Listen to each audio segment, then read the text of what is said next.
혹시 우리가 학교에서 달달 외웠던 한국 고대사가 만약에 사실과 좀 다르다면 어떨 것 같으세요? 오늘 우리가 들여다볼 자료는 바로 그 질문을 던지는 한 권의 책입니다. 기존의 한국사 상식을 뿌리부터 뒤흔드는 아주 도발적인 주장을 담고 있죠. 지금부터 이 책이 대체 어떤 충격적인 이야기를 하는지 슬라이드와 함께 하나씩 파헤쳐 보겠습니다. 정말이지 엄청난 질문이죠. 만약 이게 진짜라면 우리 조상들이 지금의 중국 땅에서 거대한 제국을 이루었다는 얘기가 되잖아요. 우리가 아는 모든 게 근본부터 흔들리는 그런 이야기입니다. 네, 바로 이겁니다. 이 책의 핵심 주장은 우리의 역사가 한반도라는 이 작은 공간에 갇혀 있었던 게 아니라는 거예요.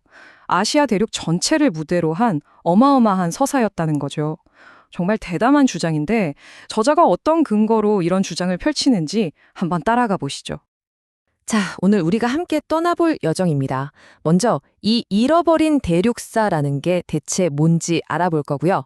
그리고 저자는 왜 우리 역사가 왜곡되었다고 생각하는지 그 원인을 파헤쳐 볼 겁니다. 다음으로는 저자가 제시하는 진짜 지도를 살펴보고 이 모든 걸 바로잡기 위한 제안, 그리고 마지막으로 이 이야기가 오늘날 우리에게 왜 중요한지까지 이야기 나눠보겠습니다. 자, 그럼 본격적으로 한번 시작해 볼까요? 이 모든 주장의 출발점이자 가장 근본이 되는 이야기, 바로 잃어버린 대륙의 역사입니다. 한번 상상해 보세요.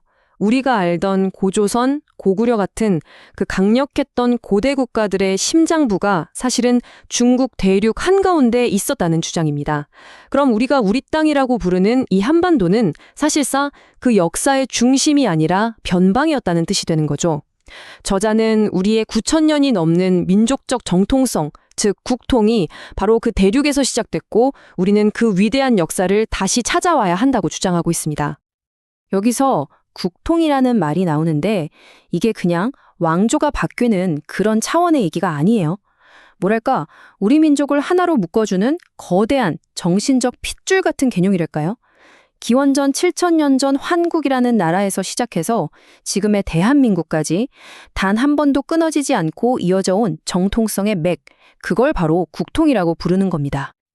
아니, 이렇게 중요하고 거대한 대륙의 역사를 우리는 왜 지금까지 까맣게 모르고 있었을까요?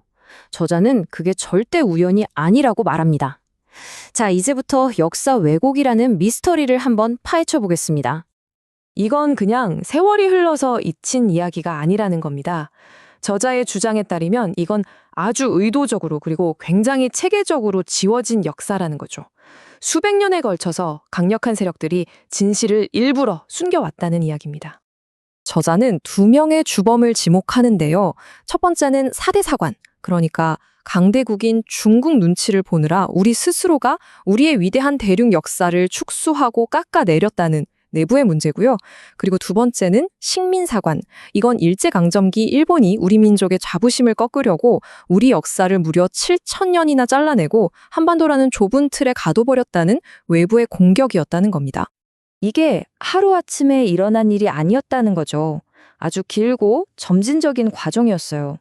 고대 중국에서부터 지명 위치를 슬쩍슬쩍 바꾸기 시작했고 우리 스스로도 조선시대에 들어서면서부터 위축된 역사관을 받아들였다는 겁니다. 그리고 일제강점기가 그 관의 마지막 못을 박아서 우리의 대륙사를 완전히 묻어버렸다는 게 저자의 분석입니다. 자, 그렇다면 저자는 이 모든 주장을 대체 무슨 근거로 하는 걸까요? 뭔가 증거가 있겠죠. 이제 저자가 진짜 지도를 되찾기 위해 제시하는 증거들을 한번 살펴보겠습니다. 와, 이 슬랑드는 정말 충격적입니다. 우리가 평생 외워온 지명들 있잖아요. 평양, 요동, 심지어 압록강까지. 그 위치가 우리가 알던 곳이 아니었다는 겁니다. 저자는 이 모든 곳이 지금의 중국 산시성이나 허난성 깊숙한 곳에 있었다고 주장합니다. 이건 머릿속의 지도를 완전히 새로 그려야 할 판이네요. 여기서 다물이라는 개념이 등장합니다. 이건 단순히 잃어버린 땅을 되찾자는 그런 얘기가 아니에요. 그보다는 우리의 정신, 우리의 정체성을 되찾자는 외침에 가깝습니다. 조상들의 진짜 역사를 되찾고 우리가 누구인지에 대한 온전한 이야기를 회복하는 것, 그것이 바로 다물의 정신입니다. 그럼 이 역사 광복, 대체 어떻게 이룰 수 있을까요? 저자는 그냥 문제 제기만 하는 게 아니라 아주 구체적인 국가적 행동 계획을 제시하고 있습니다. 저자가 제시하는 3단계 로드맵인데요. 먼저 우리 시민들로부터 시작됩니다. 우리가 먼저 올바른 역사를 배우고 바로 세워야 한다는 거죠. 그 다음은 정부가 나서서 이걸 국가적인 전략으로 삼고 법으로 뒷받침해야 하고요. 그리고 마지막으로 공식적인 국가위원회를 만들어서 이 모든 것을 공식화하자는 겁니다. 이 점이 굉장히 중요합니다. 이건 그냥 학자들끼리 이게 맞네 저게 맞네 하는 논쟁이 아니라는 겁니다. 이건 우리의 미래, 우리의 정체성이 걸린 문제고 그래서 우리가 외면할 수 없는 국가적인 프로젝트라는 게 저자의 생각입니다. 자, 그래서 이 모든 옛날 이야기가 지금 우리 삶에 대체 무슨 상관이 있는 걸까요? 이 이야기가 오늘날 왜 그렇게 중요하다고 하는 걸까요? 마지막으로 그 이유를 한번 살펴보겠습니다. 바로 이겁니다. 지금의 대한민국, 세계 10위권의 경제 대국이고 5위권의 군사 강국입니다. 그런데 우리의 역사 이야기는 어떻죠?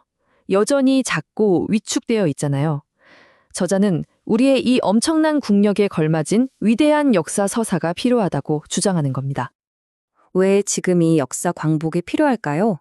바로 우리의 자부심을 위해서, 우리 민족의 정신인 홍익인간을 다시 바로 세우기 위해서, 그리고 주변국의 역사 왜곡에 당당히 맞서기 위해서입니다. 궁극적으로는 더 강하고 통일된 대한민국으로 나아가기 위한 정신적 토대를 마련하기 위해서라는 거죠. 이것이 바로 저자가 꿈꾸는 미래의 모습입니다. 자신의 진정한 정신과 정통성을 제대로 아는 나라. 그래서 누구 앞에서도 당당하게 바로 선 대한민국. 정말 가슴 뛰는 비전 아닌가요? 오늘 이 책의 주장에 동의하시든 안 하시든 우리가 살펴본 내용은 한 가지 아주 강력한 질문을 남깁니다. 한 나라가 스스로의 과거를 어떻게 이야기하는지가 그 나라의 미래를 어떻게 만들어가는가. 여러분도 한번 좀 깊이 생각해 볼 문제 아닐까요?